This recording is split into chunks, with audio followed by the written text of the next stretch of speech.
Fala galera, bem-vindos a mais um episódio do podcast Universo Generalista. Meu nome é Caio Hux Pirandelli e no episódio de hoje eu conversei com Marcelo Mori sobre a ciência do envelhecimento e do rejuvenescimento. A gente conversou um pouco sobre os avanços que têm acontecido nessa área. E antes de eu passar o currículo do nosso convidado, eu gostaria de relembrar vocês que a gente está em campanha para aumentar o número de apoiadores do podcast.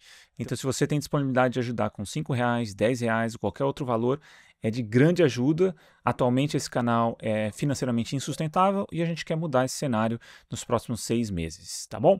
Então é isso. Então o Marcelo Mori, ele possui graduação em Ciências Biológicas na modalidade médica pela Unifesp. É doutor em Biologia Molecular também pela Unifesp, com estágio no Instituto Max Delbruck for Molecular Medicine na Alemanha. Pós-doutorado pela Joslin Diabetes Center, Harvard Medical School, nos Estados Unidos.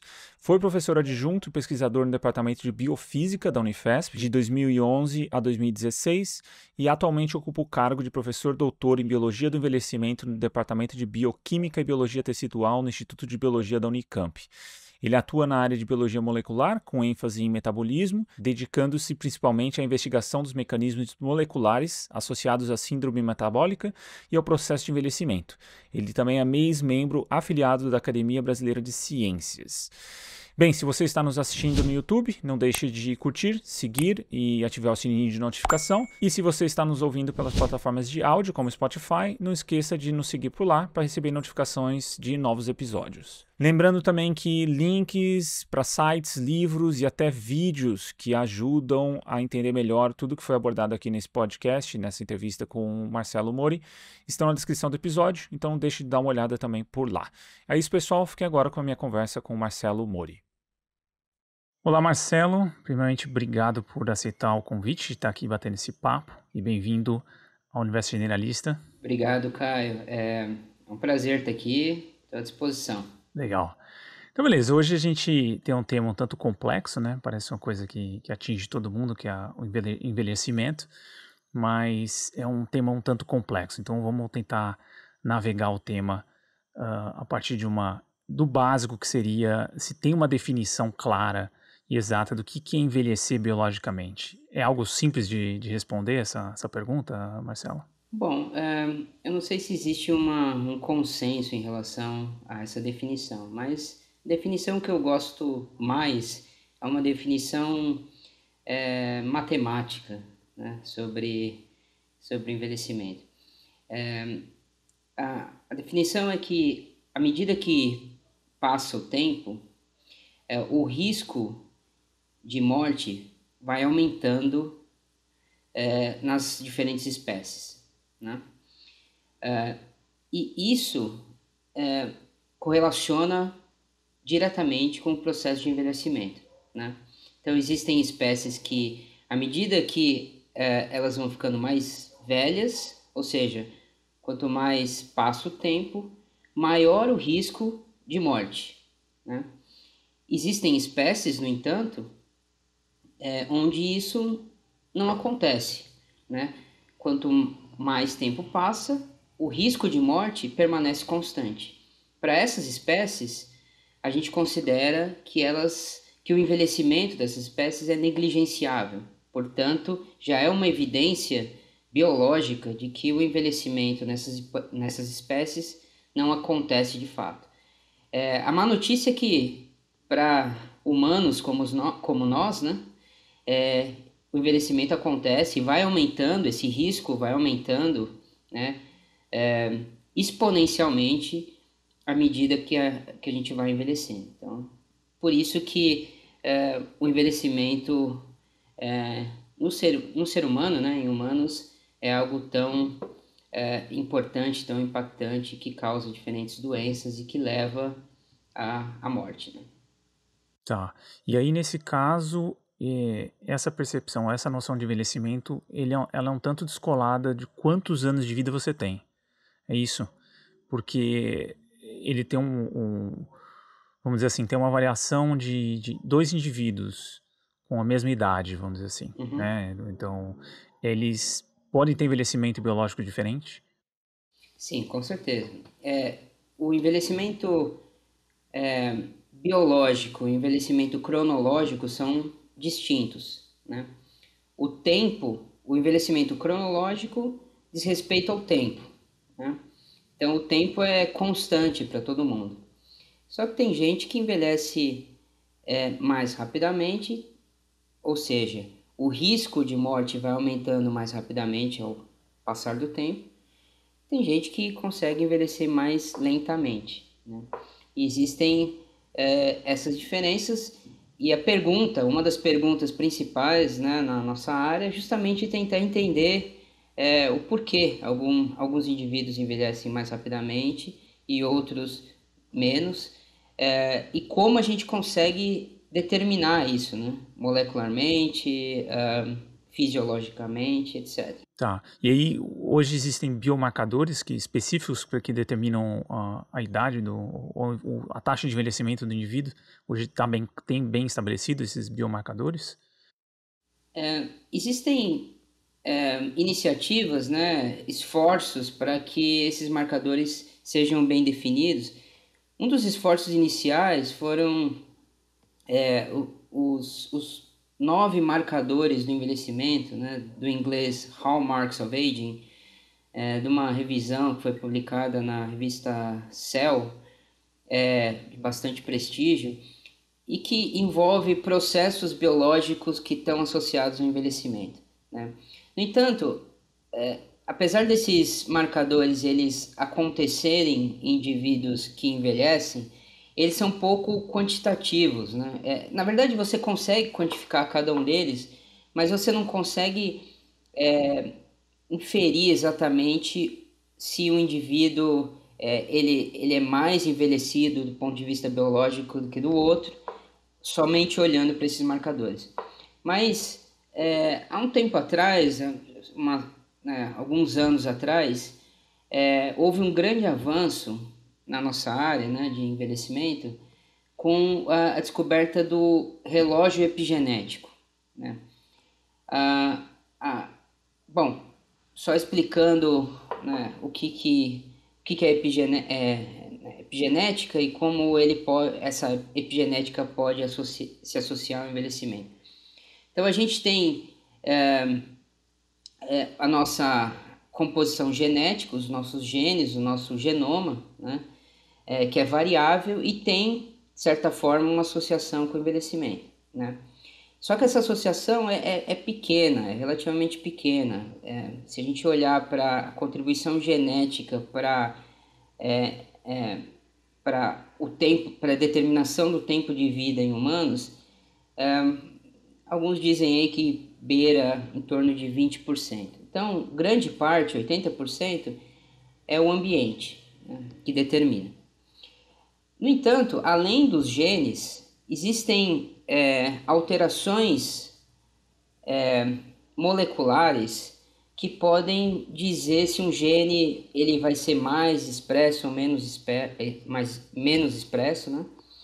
E essas alterações podem se dar através de modificações no próprio DNA, como por exemplo metilação, um tipo de modificação química no DNA, ou modificação em proteínas que se associam ao DNA, chamadas também de histonas, que permitem que o DNA possa ser mais lido ou menos lido, ele fica mais exposto ou mais escondido.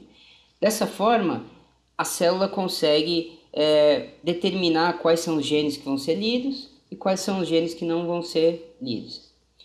Pois bem, o que alguns pesquisadores perceberam é que, à medida que a gente vai envelhecendo, esses padrões epigenéticos, ou seja, essas alterações no DNA, principalmente, essas metilações, elas vão mudando de forma estereotipada. Ou seja, se a gente olhar para diferentes indivíduos e fazer uma relação entre o padrão de metilação do DNA, o padrão epigenético e a idade cronológica, você tem uma associação direta. Com isso, você tem um marcador. Você pode olhar para um indivíduo qualquer, olhar para a marca epigenética dele e determinar qual que é a idade biológica dele. E esse foi um enorme avanço, porque hoje através desse tipo de análise, a gente consegue basicamente inferir a idade biológica de qualquer um e a gente consegue fazer experimentos, né, ou ver se intervenções podem afetar de alguma forma a idade biológica de um certo indivíduo, né? Sem ter que esperar um desfecho, o desfecho principal do envelhecimento, que é o envelhecimento em si e a morte, né, decorrente do processo de envelhecimento. Então isso fez com que a gente pudesse avançar demais na nossa área, né, buscando então formas de retardar o processo de envelhecimento através das medidas dessas marcas epigenéticas chamadas mais abrangentemente de relógio epigenético. Tá. E aí esse relógio, ele, vamos dizer assim, ele é afetado diretamente pelo ambiente, é isso? Isso. E aí isso fica marcado de forma epigenética, então você faz uma avaliação dos marcadores epigenéticos e você tem uma noção do quanto aquele indivíduo foi exposto a um ambiente que afetou aquilo, acelerou aquele processo. Enfim, Isso. isso acelerou o processo de envelhecimento, como a gente conhece o envelhecimento biológico. Exatamente. Esse processo também é programado, né? Ele Uhum. Ele vai acontece, acontecer de ele qualquer... vai acontecendo. Aham. Só que ele pode ser acelerado ou retardado dependendo da exposição ao ambiente. Tá, beleza. Então vamos entrar um pouco nessa questão do ambiente. Eu acho Uhum, que um primeiro termo aqui, eu acho que é homeostase, né? uhum. E eu queria que você falasse um pouquinho, só explicar brevemente o que é homeostase e a relação dela com esse processo de envelhecimento. Bom, a homeostase é um processo ativo em que os organismos vivos, né, eles tendem a manter uma certa estabilidade apesar de todas as alterações às quais eles estão sujeitos durante a vida, né? Então, um exemplo, a gente está sujeito a momentos onde a gente está em jejum e em alguns momentos a gente está alimentado. Isso significa que em alguns momentos a gente vai ter menos nutrientes, em outros momentos a gente vai ter mais nutrientes. As células se adaptam, né, elas respondem a esse tipo de estímulo, modificando a forma como elas operam as suas reações bioquímicas, né? Então, essa resposta ao ambiente, né, que para manutenção da homeostase permite que as células e os organismos, de uma forma geral, tenham uma certa robustez, né? Então, quanto mais adaptável é um organismo a alterações ambientais, mais robusto é aquele organismo e maior a chance dele sobreviver em ambientes onde há variação, certo? Então, Uhum. quando a gente é jovem, a gente tem essa robustez, né? A gente consegue se adaptar, a gente consegue ser exposto a ambientes inóspitos, né? Ou seja, a gente consegue se alimentar enfim, a gente pode fazer várias coisas que a gente vai continuar, vai dar tudo Se certo, né? arrebentar, né? Vamos dizer assim, encher a cara, não dormir, enfim, Exatamente. né? E não destrói tanto o indivíduo, ele sai ileso até. Ele consegue se adaptar, né? O organismo consegue se adaptar melhor. Mas à medida que a gente vai envelhecendo, essas adaptações elas vão se tornando cada vez mais difíceis de acontecer, né? Então, quando a gente faz uma atividade física ou quando a gente bebe todas e aí tem uma ressaca, cada vez mais demora para se recuperar, né? E isso porque, de fato, para que o organismo seja robusto para responder a esses estímulos, né, você precisa ter várias reações acontecendo de forma concatenada, de forma eficiente. E essa eficiência vai se perdendo à medida que a gente vai envelhecendo. Tá. E a questão de você, por exemplo, a gente está falando de alguns indivíduos que vão lá e abusam dessa capacidade de jovem Uhum, de, de ter essa estabilidade, né? uhum. Quem abusa muito dela também aumenta o processo de envelhecimento, por exemplo, alguém que tentar manter ao máximo a sua homeostase, ela também, ela afeta diretamente como o nossa, vamos dizer assim, os marcadores epigenéticos, eles passam a ser acelerados conforme a gente vai saindo da sua homeostase, né? Então a gente já começa aí a ter o fator ambiental, ele começa a trabalhar aí já no processo de envelhecimento.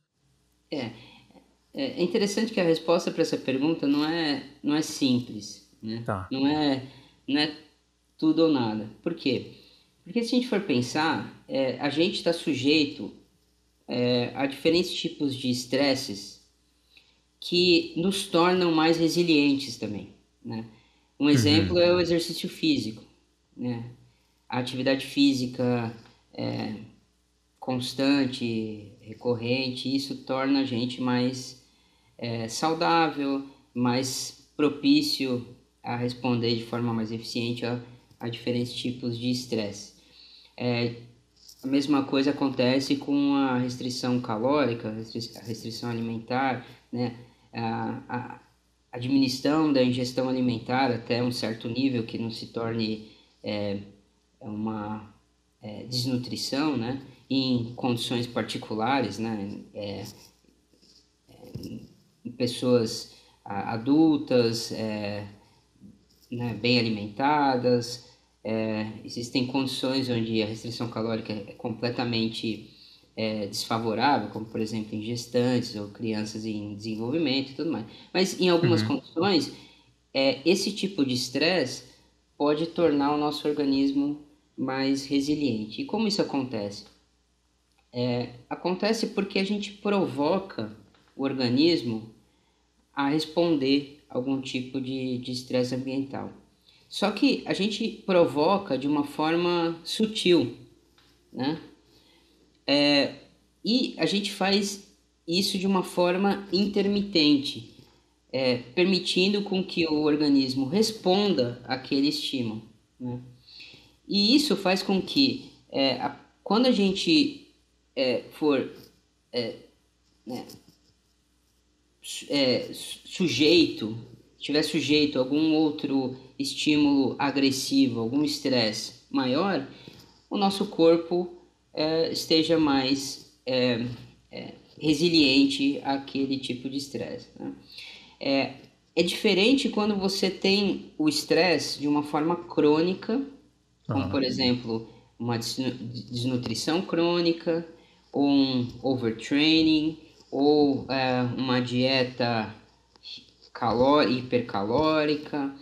Tudo isso vai saturar a nossa capacidade de responder, capacidade do organismo de responder.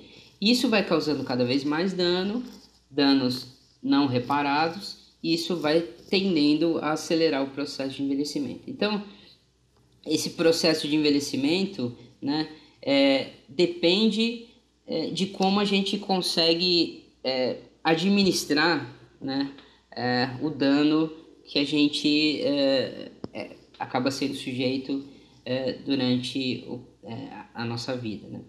Então, de certa forma, é, esse, esses estímulos intermitentes em baixo grau que provocam certos estresses metabólicos, principalmente no organismo, podem ser benéficos, como a diminuição da ingestão calórica em algumas condições e o exercício físico também em intensidade adequada para cada indivíduo.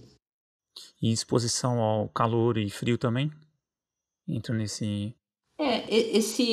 Ou, Esse é um tema ou esse também ainda? ainda em estudo, né? A gente sabe que Aham. a exposição ao frio pode ativar o tecido adiposo marrom, que é um tecido adiposo bom, né? Benéfico, porque ele gasta energia, ele consome glicose, lipídios, então ele pode ser positivo do ponto de vista de regulação metabólica. Agora, se em humanos ativação intermitente do tecido adiposo marrom através do frio traz benefícios metabólicos a longo prazo, a gente não sabe exatamente. O que a gente sabe é que se a gente compara indivíduos que têm tecido adiposo marrom detectável através de uma técnica de imagem, onde você administra um tipo de glicose radioativa e vê aonde que essa glicose vai no corpo, e ela tende a ir para o tecido adiposo marrom. Então, quando você compara diferentes indivíduos, e aí você compara entre esses indivíduos quem tem tecido adiposo marrom detectável e quem não tem tecido adiposo marrom detectável, o que a gente vê é que esses que têm tecido adiposo marrom detectável têm menor risco de desenvolver doenças metabólicas, doenças cardiovasculares, etc. Agora, se a gente consegue fazer uma intervenção para estimular o tecido adiposo marrom e isso é protetor em humanos, a gente não sabe ainda. Entendi, entendi. Mas assim, hoje já nível de evidência é bom para essas questões do jejum intermitente ou essa alimentação de baixo consumo calórico, né? E o outro que você falou foi O exercício, né? exercício físico, né? Então esses dois estão bem estabelecidos assim em termos da literatura científica que ou ainda tem controvérsias assim, né, o nessa. jejum intermitente, assim, eu me refiro mais à restrição calórica como uma diminuição da ingestão alimentar constante, né? O que a gente tem hoje são dados sólidos em modelos experimentais, né? Em roedores, principalmente. A restrição calórica também parece ter efeitos em primatas não humanos, né? Apesar de que também existem certos vieses aí, certas coisas que a gente precisa levar em consideração, porque existem dois estudos grandes onde eles fizeram experimentos de restrição calórica em primatas e um deles mostrou extensão do tempo de vida, proteção contra doenças associadas ao envelhecimento e o outro não. E aí quando eles compararam os estudos, eles viram que o que mostrou essa extensão do tempo de vida e essa proteção tinha como dieta base uma dieta mais calórica. O outro, que tinha uma dieta mais com base em vegetais, menos calórica, não mostrou esse tipo de efeito. Então pode ser que você não precise de uma restrição calórica para ter os benefícios. Pode ser que uma dieta já balanceada, uma dieta com base em vegetais, pelo menos em primatas, não humanos, já seja suficiente. Agora, existem evidências que a restrição de calorias mesmo prolonga o tempo de vida e protege contra doenças associadas ao envelhecimento, desde leveduras, né, de organismos unicelulares até primatas não humanos. Em humanos, existem também evidências associativas, né, a gente tem estudos clínicos que mostram que a restrição calórica retarda o processo de envelhecimento através daquelas marcas de envelhecimento, do relógio epigenético e tudo mais. Mas em termos de extensão do tempo de vida, isso não está muito claro. Agora, o jejum intermitente é uma outra coisa, né? O jejum intermitente, ele também tem evidências fortes em modelos de que ele pode ter um efeito benéfico, né? Também promovendo longevidade, protegendo contra doenças associadas ao envelhecimento.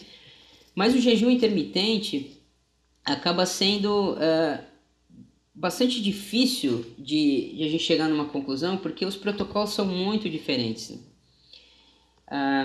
Então, a gente saber se em humanos isso funciona e como funciona é algo que a gente ainda precisa de mais estudos, né?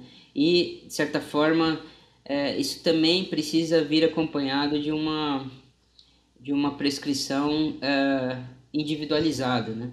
Porque, Uhum, uhum. porque cada um tem a sua composição é, física e nutricional, então isso também não é algo que a gente consiga dizer assim de uma forma generalista, né? Uhum. Se funciona ou não funciona para todo mundo. Legal.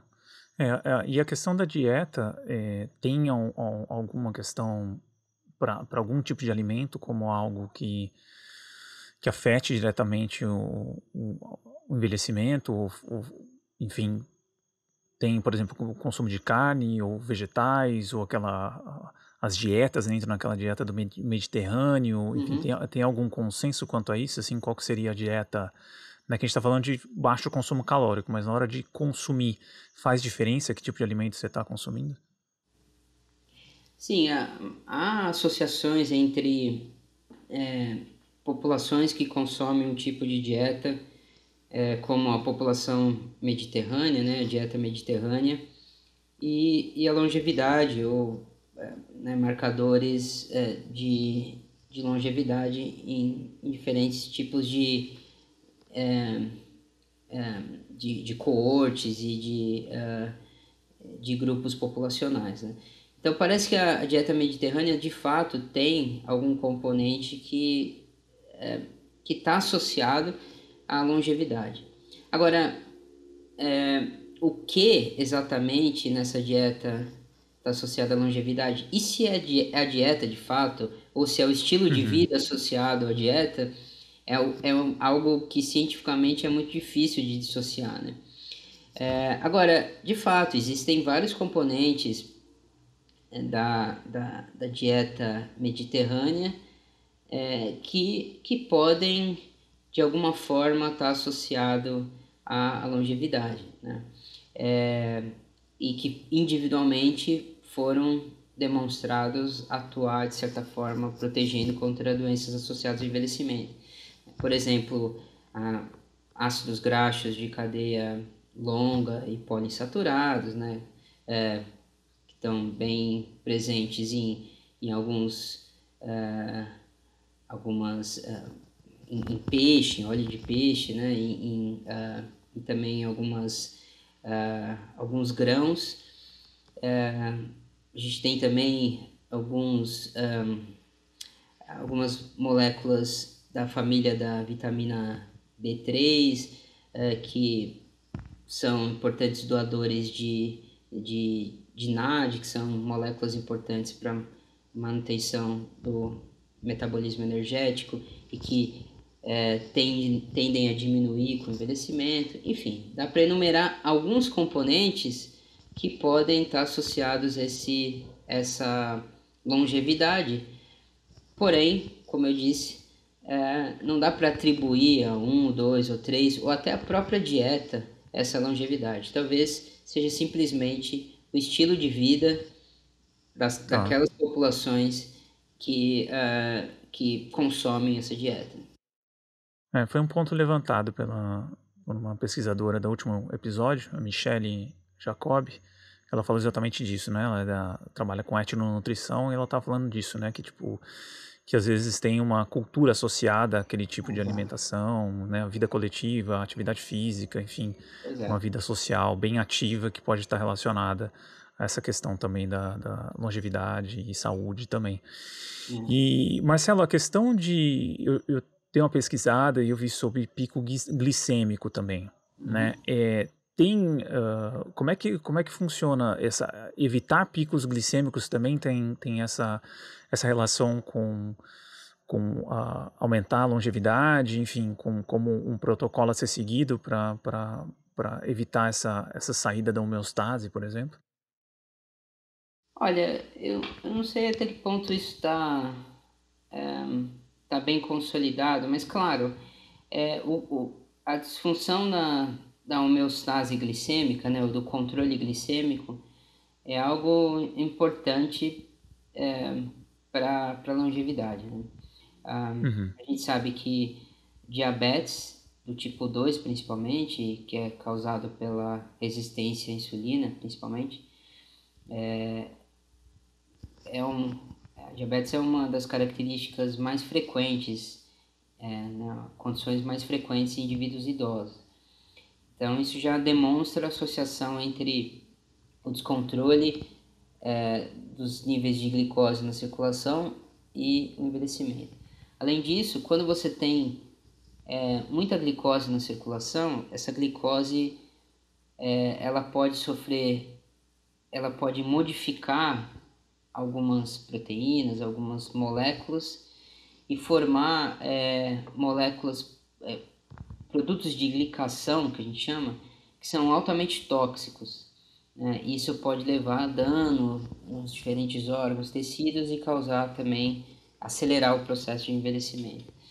Então, de fato, você não ter a glicose controlada pode prejudicar várias funções biológicas e pode acelerar o processo de envelhecimento. Agora, se a flutuação normal de glicose ao longo do dia é por si só algo que acelera o processo de envelhecimento, eu não saberia te dizer Tá. com base em num grupo consolidado de resultados para eu chegar aqui e conseguir bater o martelo. Mas, de fato, metabolismo, controlar a glicose é algo fundamental para o envelhecimento.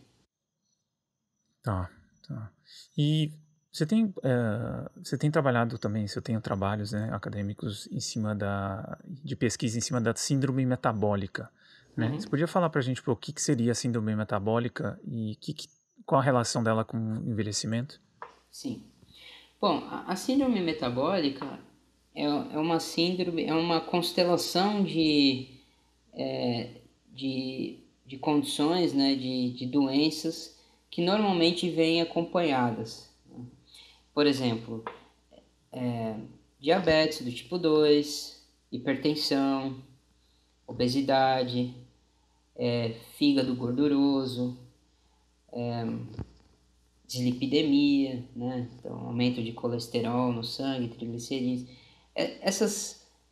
Essas doenças, né, ou essas manifestações clínicas, normalmente vêm acompanhadas, elas tendem a vir acompanhadas. Isso sugere que existe uma causa comum ou algumas causas que são similares entre elas, né?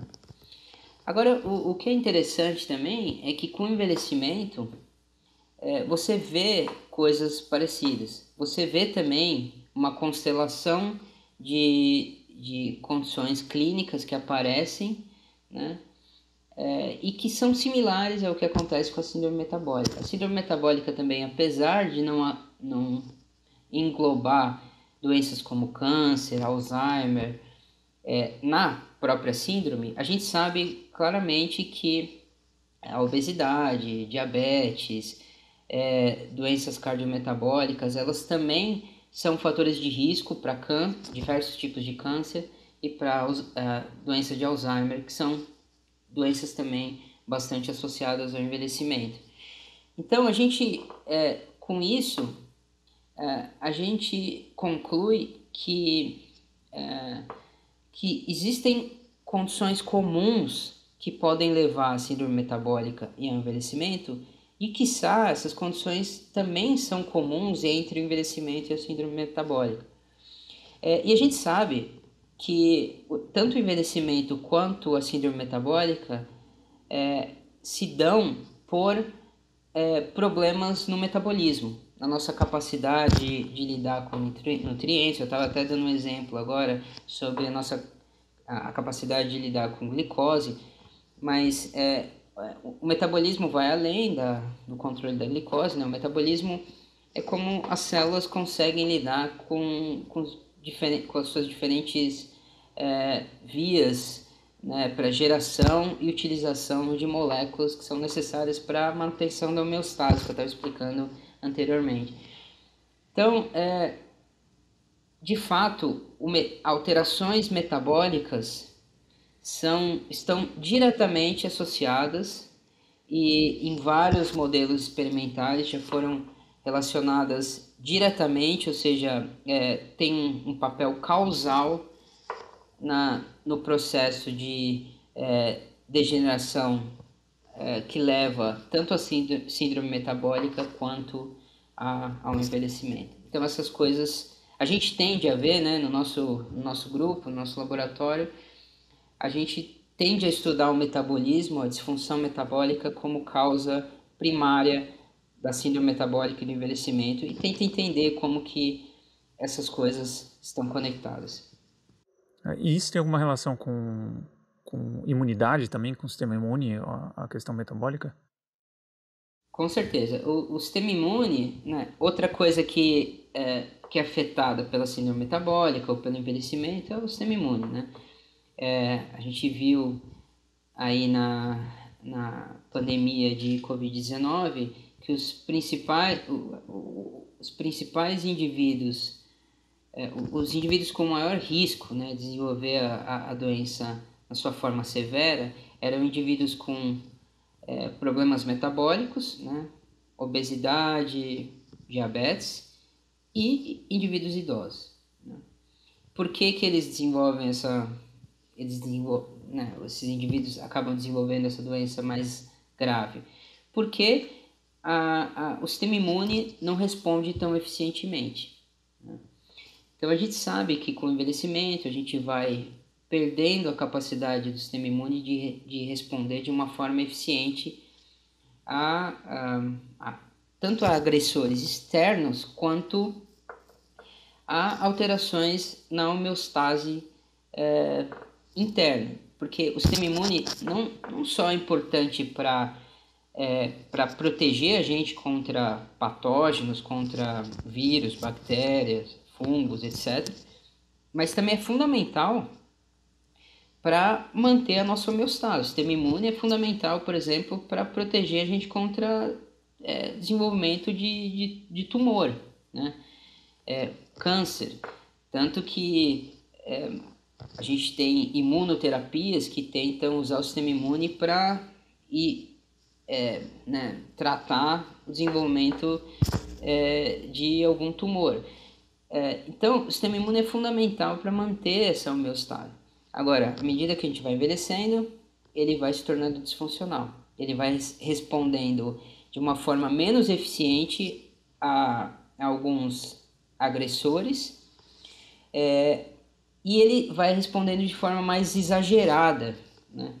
Portanto, não sei se vocês lembram do conceito de tempestade de citocinas que acontecia, né, nos casos graves de Covid-19. Que seria essa tempestade de citocina?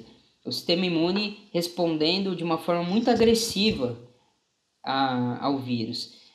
Agressiva a ponto de matar as células do nosso corpo, né? E acabando agredindo, né, os tecidos saudáveis e levando eventualmente a sequelas graves e eventualmente até a morte.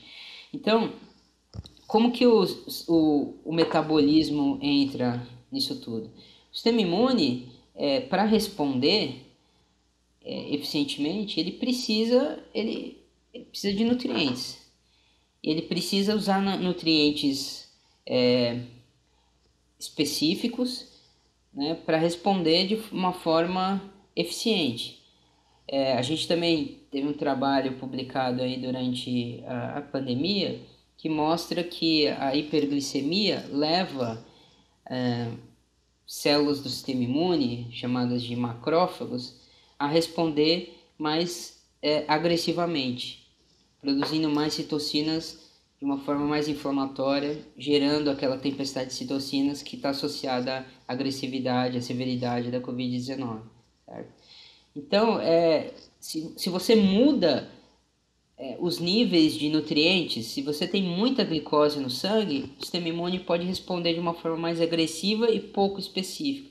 Por outro lado, se você tem se você tem disfunções metabólicas em células importantes do sistema imune adaptativo, que são importantes para memória de vacina, ou memória quando você foi infectado uma vez e depois você vai responder contra aquele agressor mais eficientemente. Nesse caso, você também precisa de uma resposta metabólica assim, específica. Uhum. Tanto que você tem um dos imunossupressores mais eficientes, não seria, talvez não o mais eficiente, mas um dos imunossupressores utilizados na clínica é uma molécula que inibe a capacidade das células de, de, induzir o metabolismo para produzir novas moléculas, né? Proteínas, etc. Então, você consegue diretamente suprimir o sistema imune interferindo com o seu metabolismo. Tá. Tá. E aí, essa associação, então, vamos dizer assim, conforme a gente vai envelhecendo, né, Uhum. esses sistemas vão, o sistema imune ou até as questões metabólicas vão perdendo a sua capacidade de responder como anteriormente, e Uhum. você tem, por exemplo, problemas relacionados à idade, né? Esse seria praticamente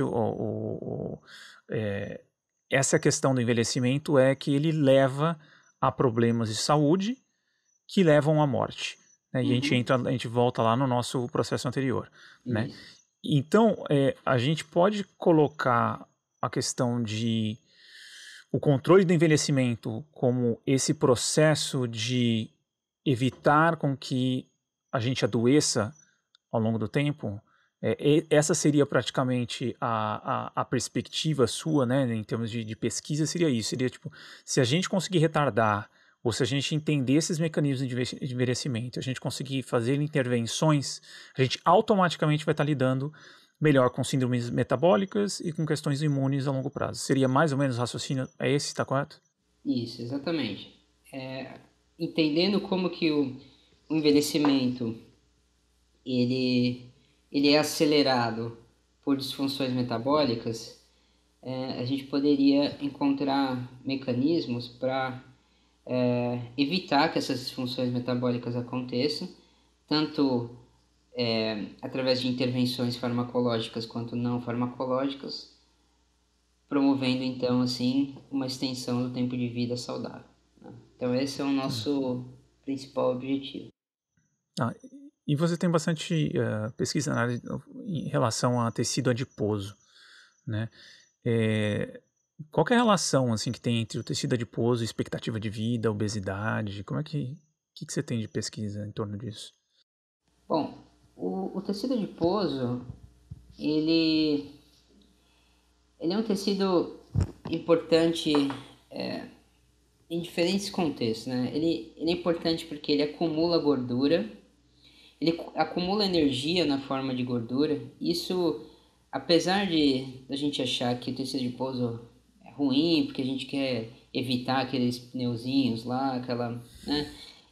Na verdade, o tecido adiposo é fundamental, é importantíssimo para a nossa saúde, né? Porque se a gente não conseguisse acumular o excesso de glicose, por exemplo, no sangue, na forma de gordura, isso seria até prejudicial. De fato, tem indivíduos que desenvolvem uma síndrome chamada de lipodistrofia, onde eles não conseguem desenvolver o tecido adiposo, eles não conseguem acumular gordura no tecido adiposo, e esses indivíduos têm doenças metabólicas, envelhecimento precoce e tudo mais. Então, é bom acumular gordura no tecido adiposo. Uhum. O problema é que alguns indivíduos conseguem acumular muita gordura no tecido adiposo. O tecido adiposo é muito plástico, então conseguem, né?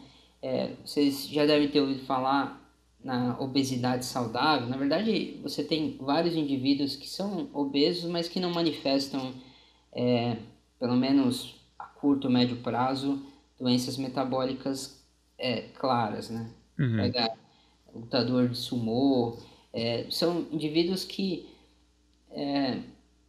têm uma capacidade de acumular gordura.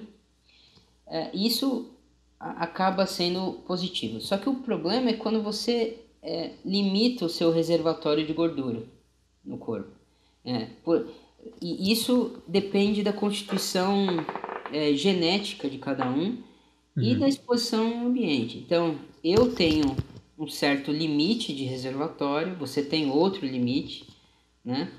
E a gente está exposto a ambientes diferentes, onde a gente vai acumular gordura de uma forma diferente.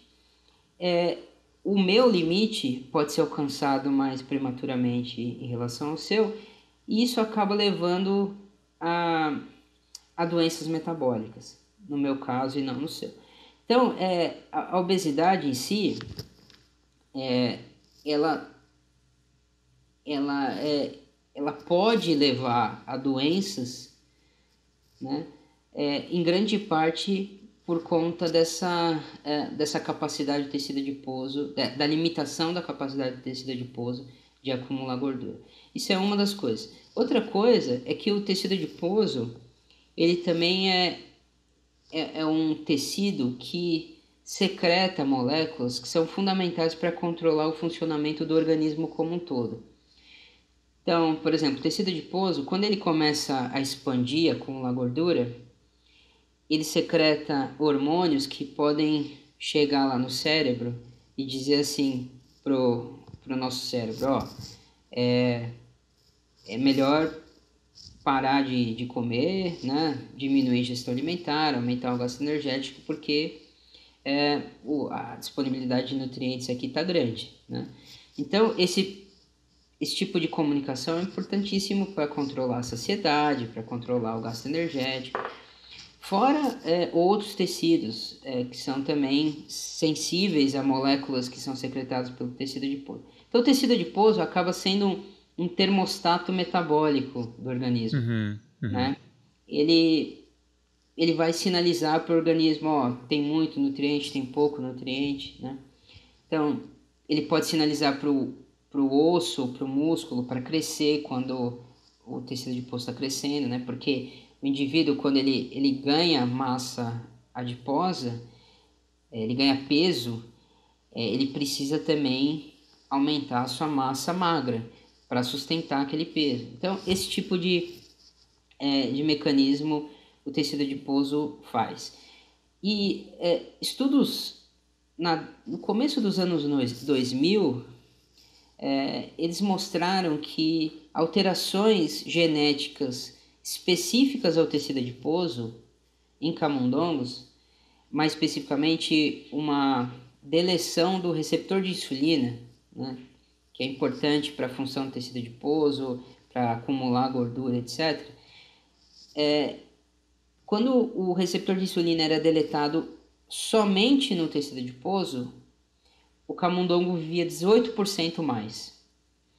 Então, essa foi a primeira demonstração que uma modificação específica a um tecido poderia levar a um aumento da longevidade de um organismo complexo, como um camundongo, como um todo, né? Então, isso foi uma demonstração de que o tecido adiposo, por si só, tem a capacidade de controlar o envelhecimento do organismo. E aí, a gente... Desde então, né, a gente vem estudando como que isso acontece. Como que o tecido adiposo consegue controlar a taxa de envelhecimento do organismo. Então, a gente vem avaliando não só a capacidade do tecido adiposo de acumular gordura, mas também de secretar moléculas que sinalizam para outros tecidos, como também a capacidade do tecido adiposo de mudar a sua função. Eu não mencionei isso, mas o tecido adiposo também não é uma massa homogênea que é igual em qualquer lugar do nosso corpo. A gente tem tecido adiposo branco, que acumula gordura, é bastante eficiente em acumular gordura, e tem tecido adiposo marrom, como eu tinha mencionado anteriormente, que tem a capacidade de utilizar substratos para gerar calor. E esse é um tecido importantíssimo para que a gente consiga manter a nossa temperatura corporal estável, né? E isso faz com que o tecido adiposo marrom gaste muita energia, ao passo que o tecido adiposo branco conserve energia. Então, mudar de um tecido adiposo branco para um tecido adiposo marrom, e nesse caso existem células específicas chamadas de adipócitos bege, que são intermediários aí, elas em algumas condições elas se comportam como branco, elas acumulam muita gordura, em outras condições elas se comportam como marrom, elas dissipam muito calor e gastam energia. Então, o tecido adiposo também, nesses diferentes espectros, consegue controlar como o organismo consegue lidar com a disponibilidade de nutrientes e o balanço energético, que é fundamental, como eu já falei anteriormente, para determinar diferentes funções do organismo e também para determinar a taxa de envelhecimento. Então, é esse o racional por trás da importância de se estudar o tecido adiposo no contexto de doença metabólica e envelhecimento. Entendi. E a questão do. Eu já ouvi, e já tivemos aqui no canal também, algumas pessoas falando, né, alguns pesquisadores falando de obesidade enquanto um processo inflamatório também, né? Isso afeta também a questão do envelhecimento, esse processo Sim, inflamatório, se ele acontece, ele acelera o processo de envelhecimento também? sim, perfeito. Com a obesidade a gente tem o que a gente chama de... a gente tem uma inflamação de baixo grau, né, moderada, que acontece a partir do tecido adiposo e acaba levando a um aumento dessas citocinas pró-inflamatórias no organismo. E isso causa problemas diversos no organismo, acelerando doenças associadas à síndrome metabólica e também ao envelhecimento. Então, com o envelhecimento, a gente tem uma coisa que a gente chama de inflammaging, né? É uma inflamação associada ao envelhecimento. Claro que a causa desse inflammaging é diversa, mas uma das potenciais causas é justamente a obesidade. Então, a obesidade pode contribuir para essa inflammaging, que, por sua vez, contribui também para as doenças associadas ao envelhecimento. Entendi. E só uma curiosidade, Marcelo, tem uma grande diferença entre o envelhecimento de indivíduos do sexo masculino e feminino? Tem algo que É, assim que tem características bem diferentes ou são muito próximas e só se manifestam de forma um pouco diferente? bom, depende das espécies, né? Mas Tá. focando em ser humano aqui, a gente sabe que mulheres são mais longevas que homens, né? Agora, por que as mulheres são mais longevas é algo que a gente tem hipóteses, mas a gente não sabe ao certo. Se isso tem uma razão biológica, a gente não sabe. Se isso tem uma razão ambiental, bom, o que a gente sabe é que os hábitos alimentares, né, os hábitos, o estilo de vida dos homens normalmente são piores, né, do ponto de vista de saúde do que das mulheres, em geral, né? Obviamente, estou Sim. falando de uma forma Em bem média. generalista, né? Sim, sim. Mas existem também questões biológicas, né, que podem diferenciar um sexo do outro. Né? Por exemplo, A gente sabe que testosterona é algo que pode, de certa forma, controlar a taxa de envelhecimento, né? A gente não sabe exatamente, a gente não sabe exatamente como, em que quantidade, porque muita testosterona, pouca testosterona também podem afetar a taxa de envelhecimento. A gente sabe que o envelhecimento reprodutivo, né, é bem diferente, isso a gente sabe, né? Sim. Então, as mulheres, elas envelhecem, a capacidade reprodutiva das mulheres está sujeita a um envelhecimento prematuro em relação aos homens. Então, tudo isso acaba mostrando um certo dimorfismo sexual, né? Agora, se existe uma explicação biológica inata para explicar o porquê que mulheres da espécie humana têm uma longevidade maior do que os homens, a gente não sabe ainda. Entendi.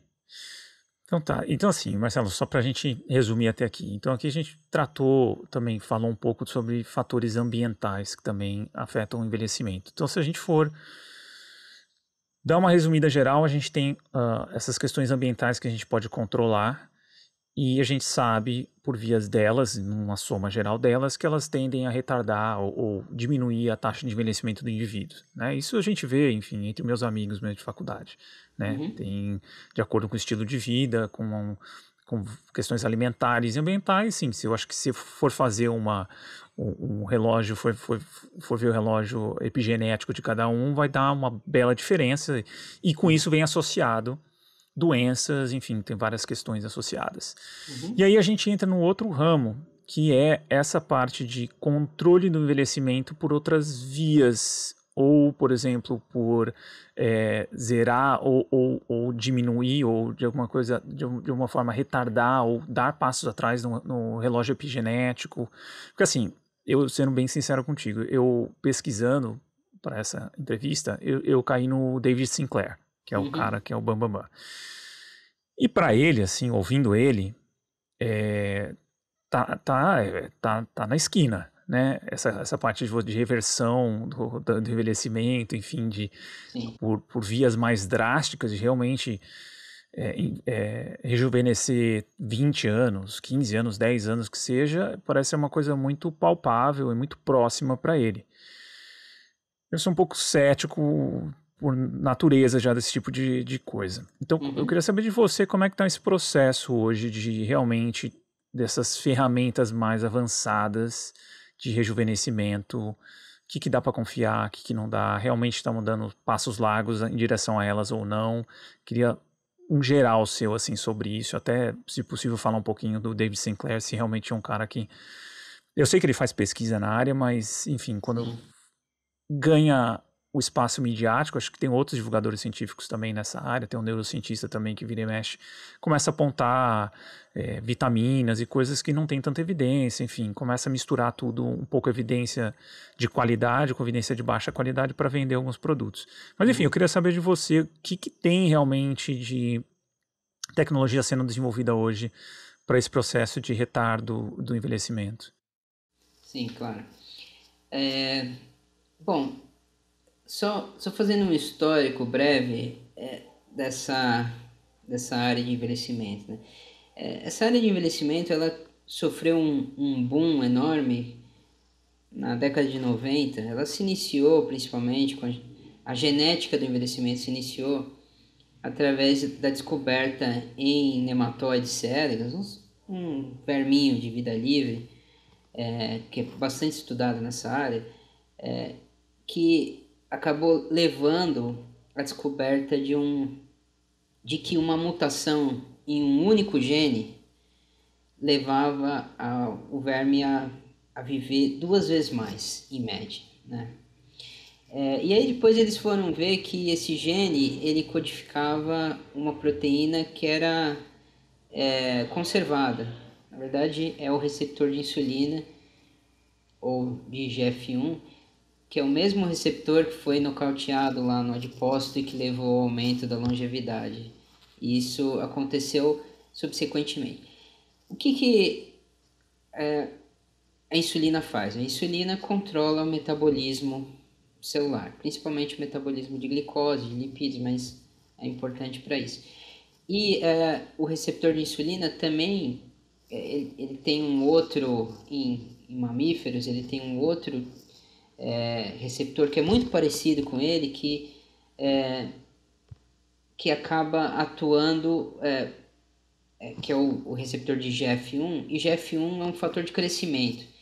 É o principal fator de crescimento para controlar o crescimento dos organismos. Então, por exemplo, pessoas com deficiência em GF1 ou no receptor de GF1 têm prejuízo no crescimento, né? Isso está associado a nanismo, por exemplo. Uhum. Ao passo que, se a gente pegar cães, você tem cães muito pequenininhos, né, o Chihuahua e o Dog alemão. E aí, um trabalho lá no início dos anos 2000 mostrou que o principal determinante do tamanho dos cães é justamente o número de cópias do gene IGF-1. E esses estudos em C. elegans e depois nos anos subsequentes mostraram que essa via de crescimento era fundamental para determinar o tempo de vida numa determinada espécie ou até comparativamente entre espécies. Bom, só que o problema é que você não consegue de fato manipular essa via, porque isso tem um impacto metabólico e impacto também no crescimento, né? Você até consegue, mas as tentativas foram no sentido de manipular essa via ou vias associadas. Mas o máximo que se conseguiu foi estender um pouco mais o tempo de vida de alguns modelos experimentais, né? Alguns você conseguiu estender muito, né? Como, por exemplo, C. elegans conseguiu duplicar, que é muito bom, mas ainda assim foi só uma extensão. A possibilidade de reprogramar, de rejuvenescer, ou seja, não só diminuir a velocidade com que o tempo passa, mas voltar no tempo biológico, veio com aquela descoberta que eu mencionei do relógio epigenético. O relógio epigenético mostrou que existe uma programação do processo de envelhecimento. E aí, os pesquisadores começaram a pensar o seguinte: o relógio epigenético ele é programado à medida que as células vão se diferenciando, vão crescendo e tudo mais, e vão tomando, né, a sua forma, a sua função num organismo em desenvolvimento. Um pesquisador muito, muito famoso, ganhou o prêmio Nobel, né, o Yamanaka, ele descobriu quatro fatores que são suficientes para pegar uma célula diferenciada, um neurônio, um adipócito, uma célula muscular, e transformar ela numa célula tronco pluripotente, ou seja, uma célula que consegue se diferenciar em qualquer outra célula. Em essência, você pega um neurônio, expressa esses fatores do Yamanaka, vira uma célula tronco, e aí dependendo dos estímulos que você dá para ela, você pode fazer com que ela se transforme numa célula muscular, um adipócito, uma célula beta. E isso foi uma revolução, porque mostrou que as células também podem reverter a sua história natural. Elas podem voltar a ser uma célula progenitora. E para isso só precisava expressar 4 proteínas ali, na verdade fatores, né? Genes relacionados com essa reprogramação. Bom, se a gente consegue fazer... Os pesquisadores pensaram assim: se a gente consegue reprogramar uma célula, será que a gente não consegue reprogramar um organismo ou um tecido, né, uma estrutura, um órgão. E aí que entra o David Sinclair e alguns outros pesquisadores que começaram a tentar fazer isso em organismos, em camundongos, né? Eles começaram a tentar expressar esses fatores de Yamanaka em tecidos de animais envelhecidos, com a hipótese de que isso levaria a um rejuvenescimento daquele tecido. E aí o David Sinclair, ele publicou um trabalho recentemente, não faz muito tempo, mostrando que isso de fato acontece, né? Se você expressa esses fatores de Yamanaka no olho de animais que têm prejuízo na visão, você consegue reverter a função, reverter o estado do tecido, né? Isso num caso, por exemplo, que perdeu a visão por um processo de envelhecimento ou por uma questão Isso. epigenética, aconteceu né, uma condição X, ele perdeu a visão, e aí você consegue regredir para o período anterior Isso. à perda dessa expressão que dava a visão para ele. E aí ele, como Isso. se houvesse um rejuvenescimento daquelas células para retomar a visão. Então foi isso Isso. que É aconteceu. como se você desse um reboot no sistema, Tá, certo? tá. Você... Mas isso geral, tipo, todos os traços epigenéticos são, assim, todo esse acúmulo de danos, ele é retirado por completo ou ele dá uns passos atrás só? Então, o que acontece é que você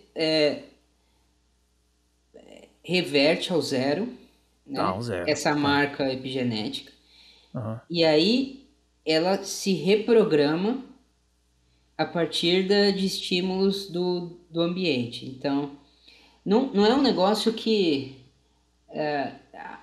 o ponto que a gente está é que, ok, o David Sinclair mostrou isso, alguns outros pesquisadores mostraram também, existem grupos lá na Espanha mostraram isso também. Alguns pesquisadores mostraram que isso acontece em vivo, ou seja, no organismo. Uhum.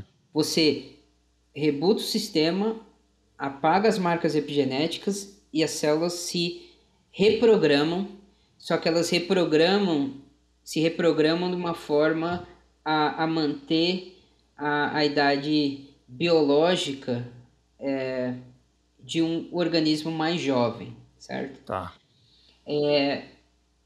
Só que existem vários senões aí, né?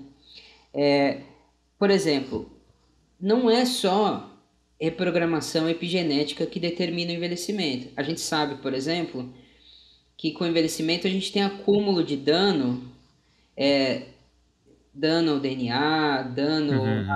a organelas na célula, que não são necessariamente reparados e reprogramados por esses fatores de Yamanaka. Então, de certa forma, ainda há um resquício de dano ali. Envelhecimento, tá. Outra coisa é que, agora a sua pergunta, bom, a gente será que o David Sinclair tá correto em relação ao fato de que a gente está logo ali? Olha, a minha resposta é que a gente tem evidências. A ciência, ela funciona a partir de evidências, né? A gente não consegue prever o futuro, mas a gente sabe que existe hoje provas de princípio que se pode rejuvenescer tecidos danificados a partir desse tipo de estratégia. Uhum. Então, é possível? É possível.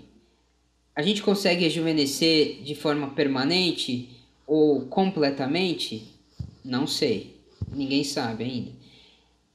Outra coisa é a seguinte: para fazer esse tipo de modificação epigenética, a gente precisa hoje ou utilizar modelos transgênicos ou administrar vírus, diferentes tipos de vetores que hoje em dia seriam inviáveis para uso em humanos, né?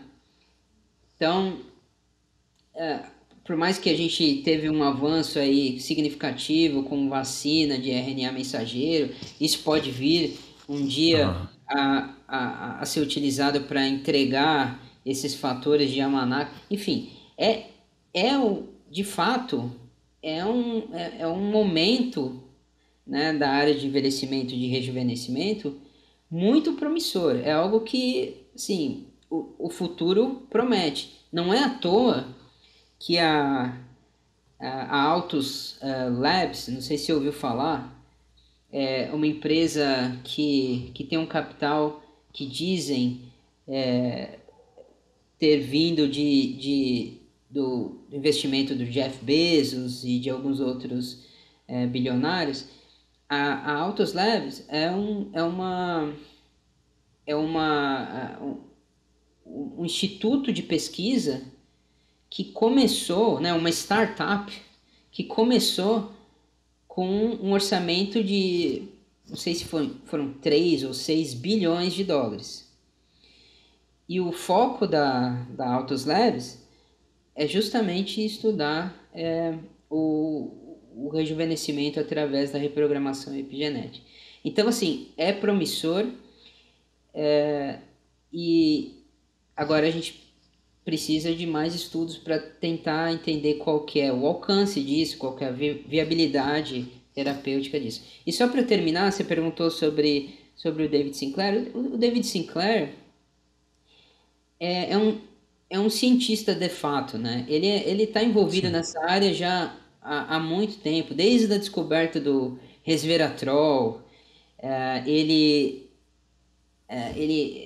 identificou lá que o resveratrol atuava modulando as sirtuínas, isso lá na final da década de 90, início dos anos 2000, e ele foi muito ativo em mover, né, a área de envelhecimento para tentar buscar soluções práticas mesmo. Ele foi um dos caras, um dos primeiros a criar uma empresa para produzir moléculas que ativavam sirtuínas, e essa empresa se tornou uma empresa milionária que foi vendida foi vendida para a GlaxoSmithKline. Enfim, ele é um cara que ele está engajado não só na área científica, mas também na área de tentar viabilizar o mais rapidamente possível soluções para o envelhecimento, para o rejuvenescimento. Agora, Uhum. se algumas vezes ele é muito otimista, aí é o futuro que vai dizer.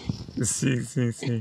Não, porque é uma área, assim, é fantástico, né? Inclusive, esses estudos com camundongos e recuperação da visão, até a questão também dos pelos também, né? De tipo, um tá bem idoso e o outro consegue reverter. Então, são coisas, assim, fantásticas. Eu tinha um pouquinho de ideia do que estava rolando, mas aí quando eu fui ir mais a fundo, é uma outra, enfim, a coisa tá bem avançada mesmo. E eu acho que é um setor também que tende a receber, porque tende a receber recursos de várias outras fontes, né, Marcelo? Porque, por exemplo, se a gente pega a parte de estética em geral, né, o mercado da estética, que nada mais é de você maquiar o envelhecimento, né?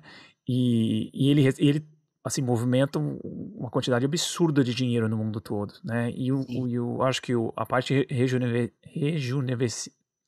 a parte de ficar mais novo, biologicamente, ela é praticamente isso ao quadrado, né? Uma coisa muito bem atrativa, né? Uhum. Então, é uma área interessante para citar enquanto cientista também, porque você realmente vê um horizonte de de recursos vindo para a área e possibilita muito mais pesquisa? Como é que você vê enquanto cientista? Porque tem muitas áreas que, principalmente no Brasil, que sofrem muito para conseguir recursos. Você É. sente essa diferença por essa conexão com demanda no mercado ou não? É, eu acho que existe uma tensão maior, né? E existem exemplos de empresas ou de investidores que se preocupam bastante com essa área. Eu acho ainda que no Brasil a gente ainda não está no mesmo pé, pelo menos eu não consigo enxergar tanta gente assim interessada em investir nessa área. Talvez as pessoas olhem para fora como um local onde as coisas estão acontecendo, mas aqui no Brasil também elas estão acontecendo e eu não vejo tanto investimento. Então, mas eu sei que existem pessoas interessadas e é só uma questão de ter mais divulgação, como vocês estão fazendo aí, e tentar mostrar que essa ciência acontece aqui no Brasil também. Mas eu acho que o interesse existe por parte tanto da população geral, né? E isso também acaba influenciando, de certa forma, como agências de fomento governamentais investem em ciência, né? Afinal de contas, esse é o envelhecimento e as doenças metabólicas são problemas de saúde pública, né? Mas indivíduos, né, indivíduos com dinheiro também têm um interesse particular e não é à toa que eles criam fundações, eles abrem empresas, eles investem em empresas e isso tem atraído muito dinheiro para a área. Tá, e acho que tem um caso curioso também que eu acabei dando de encontro, que foi o caso do Brian Johnson, até saiu na mídia aqui no Brasil também recentemente, que esse milionário que ele vem se dedicando, acho que diariamente, né, para tentar retardar o máximo possível o envelhecimento dele. Você acha que esse tipo de caso desses indivíduos que têm dinheiro e fazem experimentos individuais, vamos dizer assim, não tem uma amostra grande, eles trazem algum tipo de benefício para a ciência como um todo, ou você acha que acaba contando mais como uma coisa do cara mesmo de pirar nisso e gastar a grana dele com isso, do que realmente ter algo de avanço científico a partir dessas práticas individuais? Eu não sei até que ponto isso a experiência de um indivíduo contribui muito para o conhecimento, né? Acaba sendo um exemplo anedótico, né? E agora, é claro que quanto mais gente interessada na área, quanto mais gente comprometida com a ciência de fato, né? Tendo cientistas por trás, eu acho que maior a chance da gente avançar mais rapidamente na área. Então, eu acho que a gente está num momento, talvez 10 anos atrás, 20 anos atrás, as pessoas, grande parte das pessoas, com exceção de alguns visionários e talvez até otimistas, né? Achavam que era impossível modificar o envelhecimento, né? E isso inibia muito o investimento na área, inibia os recursos para a gente fazer pesquisa, né? Muita gente era considerada utópica ou não, isso aí é ficção científica, tá? Ah, Eu acho que ainda existe, né, esse tipo de mentalidade. Eu confesso que tem muita gente que contribui para essa mentalidade, porque começa a pegar dados científicos e transformar em coisas que não são realistas, né? Mas, por outro lado, atrás de tudo isso, existe um avanço significativo na ciência na área, o que tem trazido cada vez mais investimento, o que é coincidente com a seriedade que a sociedade coloca nesse tipo de pesquisa. Então, eu acho que a tendência é a gente... a tendência é que essa área de rejuvenescimento e de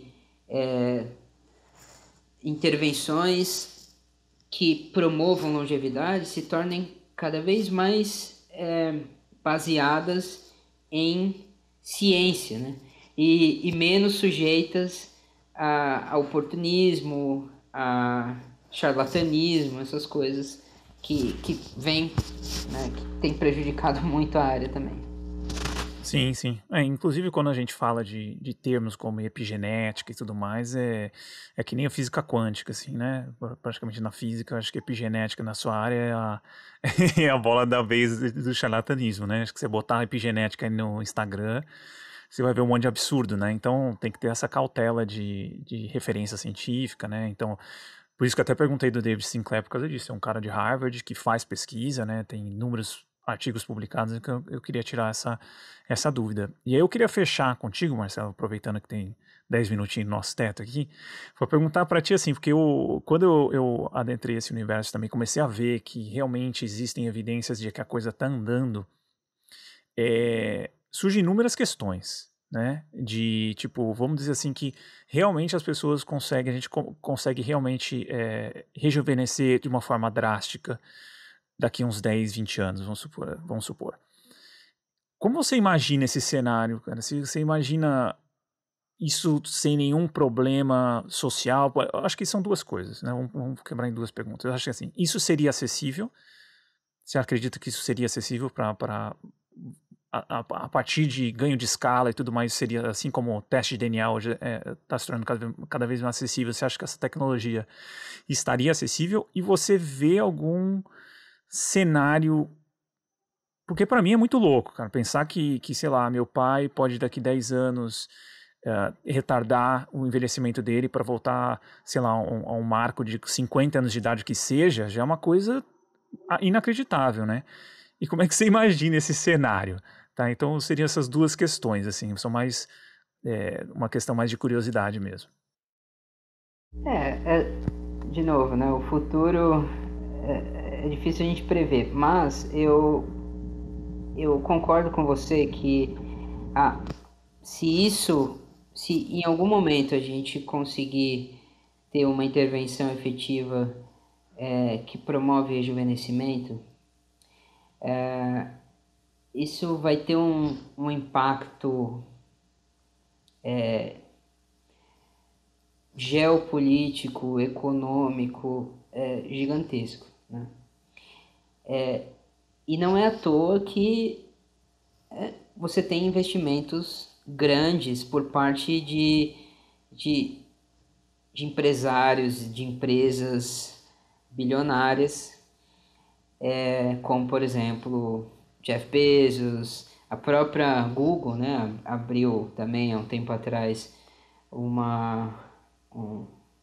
instituto chamado Calico para estudar rejuvenescimento, envelhecimento. Então, assim, os interesses econômicos, não só pessoais, porque a gente também acaba olhando para isso de uma forma muito ingênua, né? Muita gente fica, não, porque o bilionário ele quer investir nisso porque ele quer viver mais. Mas tem um interesse econômico por trás disso que é gigantesco. Imagine só se você consegue prolongar por 5 anos que seja, boa parte da força de trabalho de um país. Exato. e que você consiga retardar por 5 anos o aparecimento de doenças crônicas que custam muito para aquela sociedade. Então isso tem um impacto gigantesco. E junto com esse ganho econômico, é claro que você vai ter, se você não tiver algum tipo de mecanismo de, de, de conseguir tornar isso acessível de alguma forma, você vai, obviamente, aumentar desigualdade, né? Então, a gente precisa pensar nisso num contexto muito maior, Uhum. num contexto geopolítico, econômico, socioeconômico, né? Para evitar que isso aconteça e isso permita ainda mais essas desigualdades que acontecem no mundo e em alguns países, né? Então, a gente precisa acompanhar esse tipo de evolução científica com uma evolução também política, econômica, filosófica. Por isso que eu acho que o envelhecimento em si, esse tema, não é um tema de biologia somente, é um Sim, tema sim, multidisciplinar, é um sim. tema que precisa ser considerado através dos diferentes ângulos, diferentes saberes, né? Sim. Né, definitivamente algo assim bem filosófico de fundo também, né? Porque É, eu mesmo mandei até uma mensagem para algumas pessoas perguntando a opinião delas, né? Falando assim, ó, se você tivesse disponibilidade, você tivesse disponível esse tipo de tratamento, você faria para viver 150, 200 anos? Estou aqui chutando, né, numa evolução grande da tecnologia. E não é uma coisa fácil de responder também, né? E não é uma questão simplória e matemática para você responder. É uma coisa, enfim, que cai em inúmeras outras. Como é que fica, por exemplo, aposentadoria a partir daí, né? exato. Que você pode ser produtivo por muito mais tempo, né? Então, como é que fica com gerações mais novas que estão chegando? E, enfim, lógico que vai ter morte ainda por outros fatores, mas só se você matar a questão câncer, coração, e algumas coisas que são relacionadas ao processo de envelhecimento, pô, você já, né, é muita gente que, enfim, é uma coisa muito interessante. Eu acho que conforme a área vai avançando cientificamente, eu acho que tem que ter um diálogo bem amplo com sociedade, com economistas, com outras áreas, para realmente se preparar para esse tipo de impacto ou ver, enfim, é difícil prever o futuro, assim como inteligência artificial também, estão tendo É, vários avanços, exato. avanços que estão cada vez mais difícil a gente ver adiante, né? Pois é. E adiante eu digo há 5 anos adiante, não é tipo 30, 40 anos, né? É, Mas enfim, são exatamente. coisas que a gente precisa debater e trazer diversas áreas para discutir entre si. Mas Exatamente. beleza, Marcelo, acho que é isso. Vou deixar links também para os seus artigos, enfim, qualquer coisa de livros também que você acha interessante, talvez o David Sinclair também. Vou Uhum. pegar contigo e vou deixar na descrição do episódio para quem quiser explorar. E é isso, deixo aberto se você quiser falar alguma coisa, divulgar alguma coisa, fica à vontade. Não, eu só queria agradecer muito o convite, o papo foi excelente, é um prazer, eu sempre gosto muito de falar sobre o tema, é um tema bem interessante e para mim, obviamente, e eu acho que para a audiência, e eu estou à disposição, é, quem quiser entrar em contato comigo, se você puder deixar os meus contatos aí também, fico à Vou deixar. disposição para bater um papo mais sobre isso e também para discutir ciência, investimento na área, enfim, outros temas que a gente acabou não tendo tempo de abordar aqui. Mas eu acho que o papo foi excelente e eu agradeço você de novo, Caio, agradeço também a audiência e muito obrigado e um abração para vocês. Beleza, foi um prazer, Marcelo. Então é isso, galera. Até a próxima. Tchau, tchau. Obrigado por ouvir esse episódio até o final. Se você gosta do nosso trabalho, não deixe de contribuir financeiramente com ele através do nosso Apoia-se. Você encontra o link na descrição do episódio. Tornando-se apoiador, você saberá de antemão quem são os nossos próximos entrevistados e poderá enviar suas perguntas, além de poder sugerir temas e pessoas para entrevistarmos.